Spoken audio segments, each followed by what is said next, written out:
Hello, what's up? Welcome to another video of the Radical 80s, and I'm super, glad you're here. And let me just introduce you to another portion of my channel. This is called The Record Store. And for many of you who were there in the 80s with me and remember the record store at the mall, there was a record store like at the mall and almost at many, it seems like every shopping center.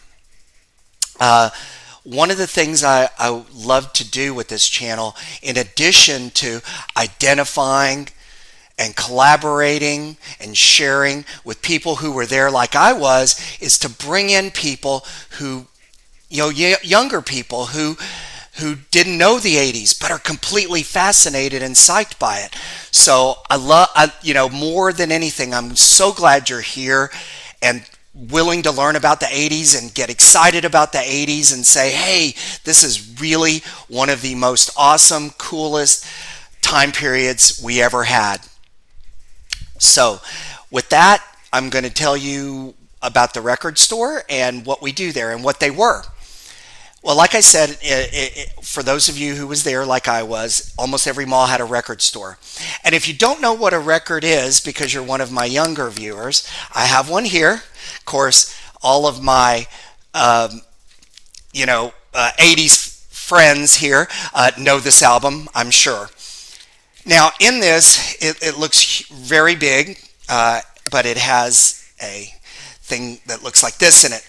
Now, everybody these days gets everything off of MP3s. MP3s, of course, are digital sound files. But back in the day of the 80s, that was the way to listen to music if you weren't listening to live radio, pretty much. And so people, if they heard a song on the radio, they liked it, they went out and bought the album. Now, what did that play on? What did that look like? Well, it looked like one of these, and I'm sure some of you have much better sophisticated systems than I do, but it looked like this thing. And this thing is so old, but I will show it to you. And it still works. This is why these dinosaur things still work.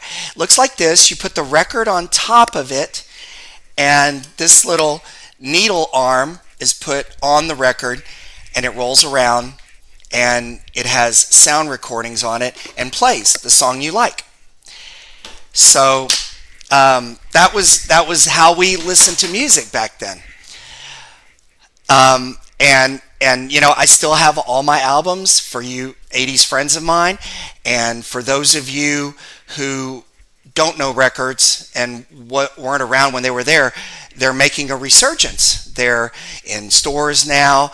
You can find them at a lot of retail stores, and if not, you can always order them online. And the turntables now are much more sophisticated than that. That thing is a mono, not even stereo. It's a mono dinosaur that just is a tank, and it just holds up well. So yeah, that's what that is. When you went into record stores in the 80s, it was amazing because records were laid out everywhere in file systems according to type of music, and then they were arranged by artists alphabetically, and you bought them. If you liked only one song and you didn't want to spend the whole album, because an album back then was about $15 or so. And if you just wanted one song, you could buy what was called a single or a 45, and it was a lot smaller, and I have more of those, but I will be showing those in a later video. When you went in there was also posters of top artists of the day. There was paraphernalia. You could buy t-shirts like the one I'm wearing, and pins, little pins that people like to put on either their shirts or their denim jackets of their favorite bands. And then they had also various other paraphernalia like these babies. And I just love these things, man.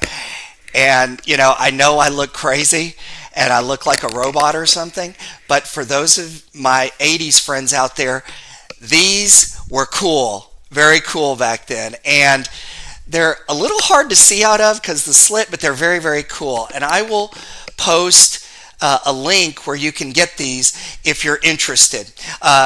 Comment, message, let me know. So they sold cool sunglasses like that. These are neat too. I like these. These are my checkered model. And so, it was really nice because you could go into a record store and find not just your favorite artists, but it was cross marketing, and you could find also lots of cool stuff that you wanted, t-shirts, sunglasses, all the things that were cool about music at that time. These things are like the old headphones that we used to see with the orange foam pads. They connected to what was called a Walkman, and it was like a cassette player, which was new technology at the time. And those strapped to your waist, and you could actually carry your music to go on cassette tape. I don't have any cassette tapes because I just didn't buy a lot of them. I was a record guy, and then I would just copy them onto cassette tape and then just make my mix. You could record a mix if you had one of those stereo systems that could record to cassette. It would make it on a mix tape, and then you had your mix then, kind of like a playlist is now on a phone.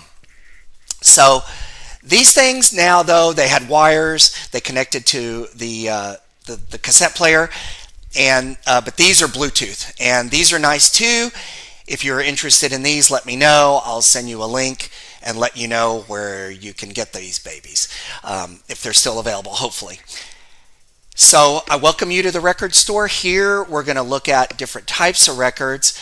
We are going to look at different types of genres, and if I'm welcoming you into the 80s as some of my younger people, I love it.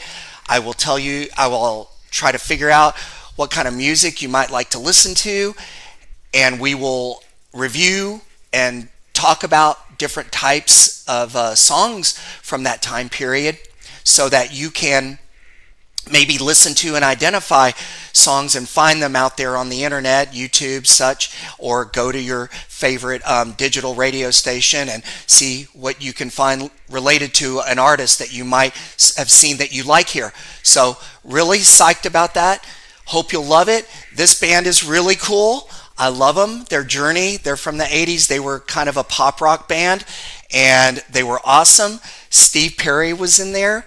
I'll be reviewing some of their songs, and now they have a great guy because Steve Perry kind of dropped out of the band, and they've got a great guy now. He's Filipino. He can carry those notes just as good as Steve Perry. He's really good. Of course, that's an opinion, but I think he does a wonderful job. So welcome to the record store. Hope you enjoy the songs you hear here and that we can share a little collaboration on them. Have a wonderful day.